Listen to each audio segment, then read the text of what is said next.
And of course, we all know it's not okay. It's not the way I wanted to live. And so I lived my life like that. I spent 14 years of wasted time in Minnesota prisons. I have 2 daughters. One of them is 28, I think, 27. And I haven't spoken to her in 6 or 7 years, 8 years. She still won't speak to me because I spent her whole life in prison because I value violence, aggression, and all the wrong stuff over her.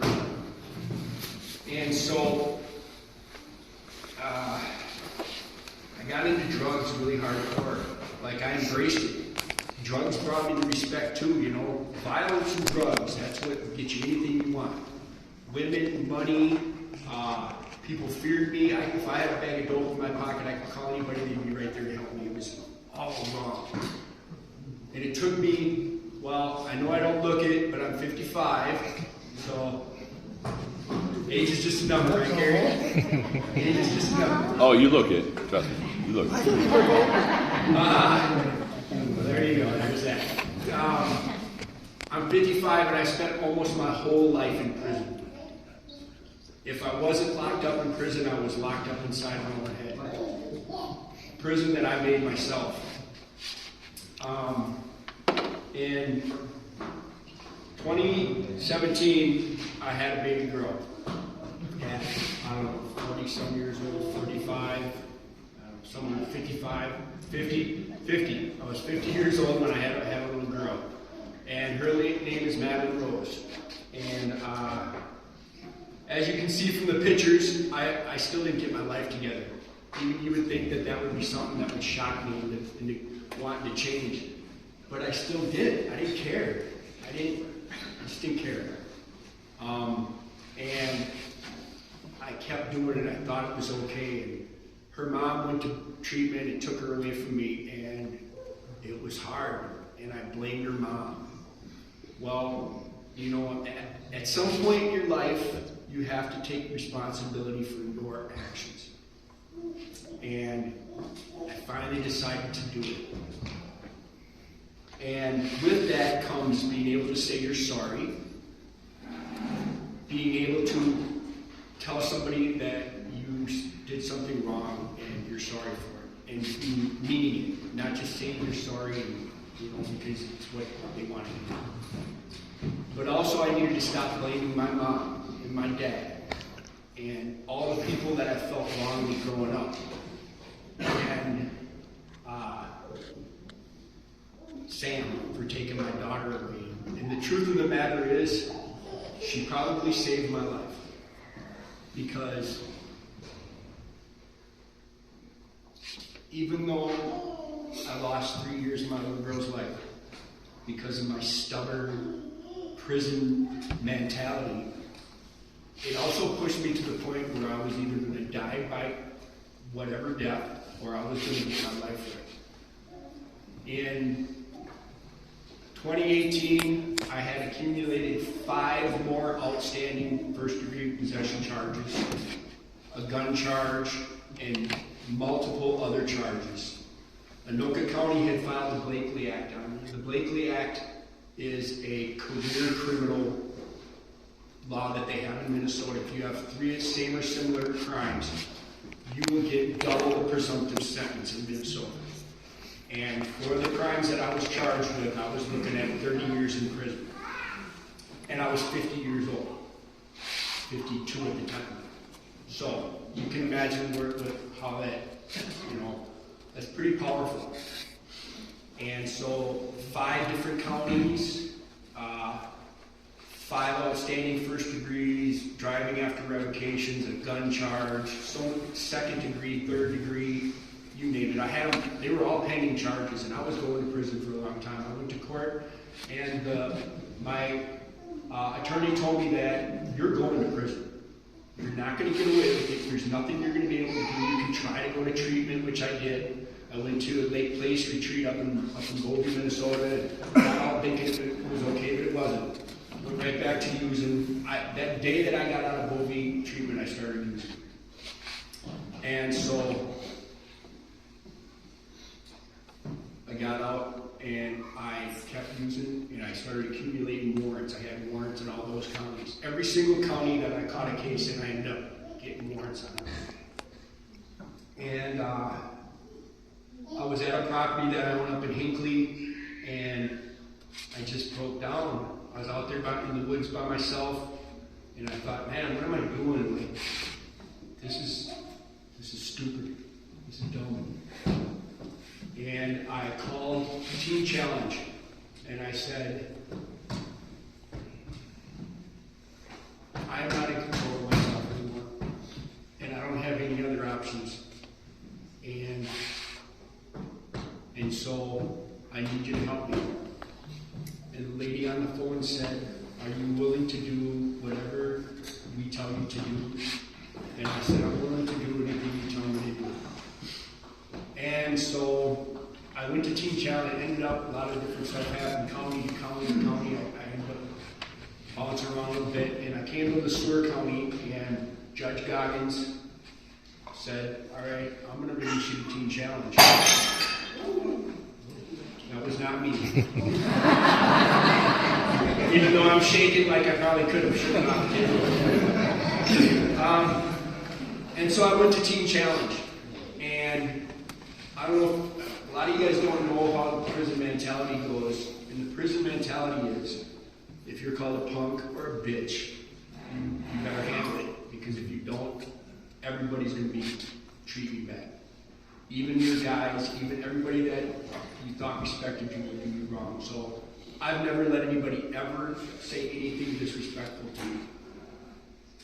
And I went to Teen Challenge, and there were people that knew that, you know, I was trying to do it for my daughter. So I want to step back a little bit. You know, we talk about higher power, and we talk about,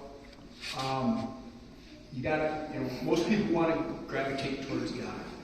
And I wear a cross. I believe in God. I believe that God has given me so many miracles. I could stand up here for 3 hours and tell you all the blessings that God has given me. But with that being said, He wasn't enough for me. It wasn't enough to get me to do something different. But Maddie was. I didn't want to spend another little girl's life in prison. I didn't want to spend the next 30 years regretting the fact that I didn't try to change for her, that I made her feel like she didn't matter enough, which is why my first daughter does not speak to me, because I put everything before her.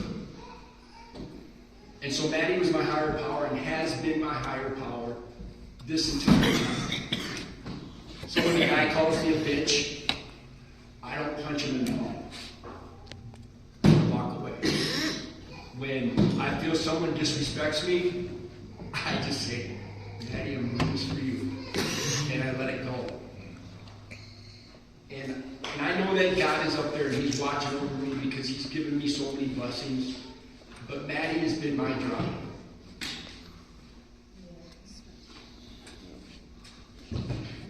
The guilt that I've carried over my first daughter was enough to make me want to kill myself. And to do it to another one, it would have pushed me over the edge. Because I didn't care if I lived or died. Because obviously I was trying to kill myself for years and years and years. Gunfights with the cops, high-speed chases. I've been shot 3 times, crushed in 3 different vehicles. I had 3 of my teeth knocked out with a base. I mean, it doesn't matter. I had so much stuff, and I didn't care. But Maddie made me want to live. And so I was willing to do whatever that they told me to do. And I did it for a long time.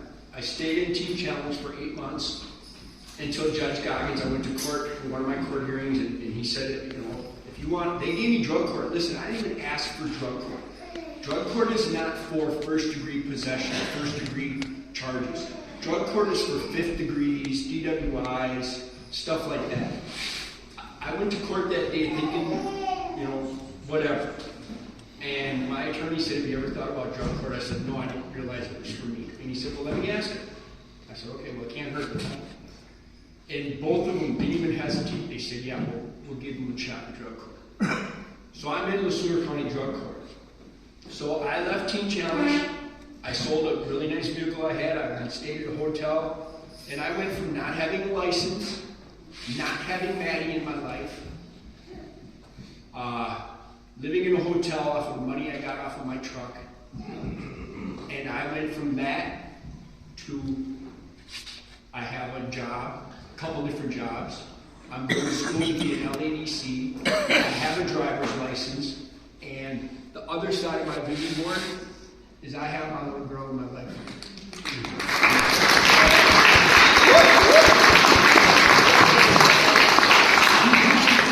We're taking on visits that Joe Boone takes me to because they have to be supervised because I'm still not trusted yet. But it's okay. These pictures are taken on visits with my little girl. And I'm going to tell you something she said to me 2 weeks ago. We were on a visit, me and Joe, he was playing with his kids and I was playing with Maddie. And of course kids want to push the limits, so we're in the deeper water. And Maddie's on a little floaty board and the floaty board takes off on it. And she starts to go under and I reach my hand out and I grab her and I lift her up.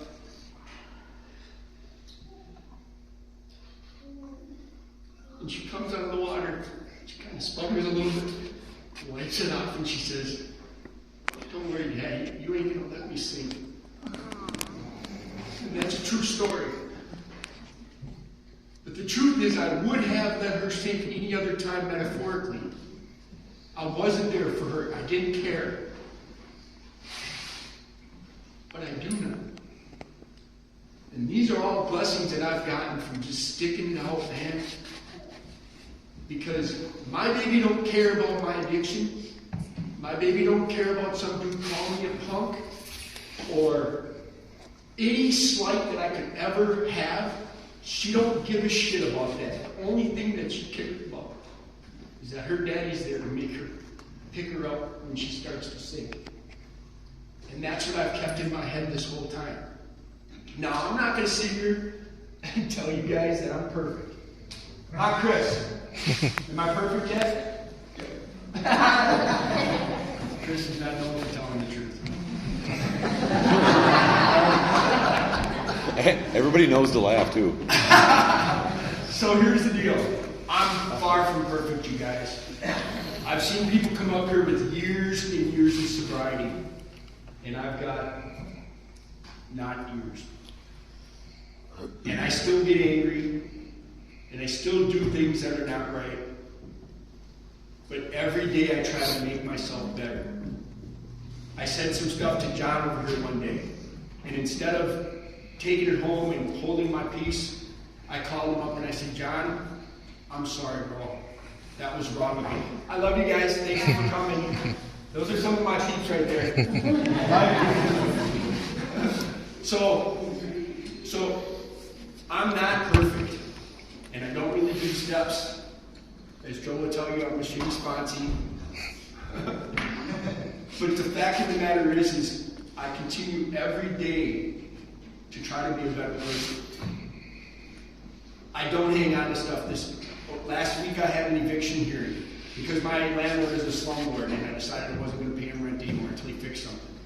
And when I went to court, the judge just assumed that I was a piece of garbage and started just treating me bad. And I was at school at the time, and when I left school, I drove by a bar and I thought, man, I just really want to go out and drink. And I didn't. Because I knew that on Saturday I had a visit with my little girl. And it wasn't going to feel right if I did that. And besides all that, that's not the guy I'm trying to be. I can get mad. It's how I handle it. I can feel hurt, but I don't have to use the coping skills that my mom taught me. I don't have to be an angry, hostile, aggressive, spiteful, selfish person. I can forgive. I can say I'm sorry. I can stand up here and talk to you guys and tell you about stuff because I don't feel guilt of the way I'm living my life right now. I'm doing everything possible to better myself and to be that guy that my little girl can be proud of. And maybe someday Brittany will come around. Maybe she'll see that I'm not the person that put her after everything else in the world. Maybe she'll come around and say, I'm proud of my dad. But until that day, I'm going to just continue doing the right thing, man. You know, it's hard, but it's not hard. I'm not from down here. I'm from the cities. And I grew up on the east side of St. Paul. And I don't ever want to go back. I changed where I live, who I talk to. I don't have any friends from my past. Not one. My friends are sitting in this room right now. That's the truth. You know, Gary Peterson, Ryan, Clayton, that lady right there with the crazy hair. Howie, Ali, Chris, Brittany. These are the people that I embrace. Hey, Dennis, what about me? Oh, hi, Nick. These are the people that are my friends. These are the people that look after me. That when I'm down, they say, hey, let's go fishing. And I'll let you outfish me. Does not happen. They say, let's go play frisbee golf. Hey, Dennis, come down and hang out. Let's play some cards. Let's do something. Let's go to a meeting. You know, these are the guys these are the people that have made me be the person that I am today. They make me proud to stand up here and say that I am an addict, and I am a grateful addict in recovery. And I don't have to be ashamed of who I was, because my past doesn't define me anymore. My past makes me a better person every day. I don't have to relearn those lessons. I used to say, there's a song out that says, if stupid was a shirt, my sleeves would be long. I cut my sleeves off. You know? And it's okay. Anytime you guys are struggling, no matter what, it's okay. Nobody said this was going to be easy. There isn't anything in the promises, how it works, nothing that says it's going to be easy. It's how you deal with the hard stuff when it comes. It's swallowing it down every time my kid's mom has a sarcastic comment about something from our past. You know what I mean? It's not raising myself up to it or being, defensive. Today me and Joe went on a visit with my daughter, and it was a blast. She's a cool kid. I'm not gonna lie, not to toot my own kid's horn, but she's pretty awesome. But Sam was going in on me about stuff from our past, and I just blew through it, man, because it don't matter. My little girl doesn't care about that shit. She only cares about her dad being there. And so, I guess if I was going to say anything as far as what has made me make it, it's just continuing every day. When you screw up, get back on the horse. When things get tough, just talk to somebody, man. Just do something, Keep the things that are important to you forward in your mind. Don't let the stuff that wants to drag you down. Because we don't have to succumb to it. We don't have to be that person anymore. At least I don't. I can be a daddy now. Man, look at the difference. I don't even look like that guy anymore, do I? Please tell me no. That's not even me. That's me. And it's all because of these rules, man. I continue to look at that face. Look at that smiley, guys. That's a little girl that's happy that her daddy's there, And that's what I got for you guys. I got.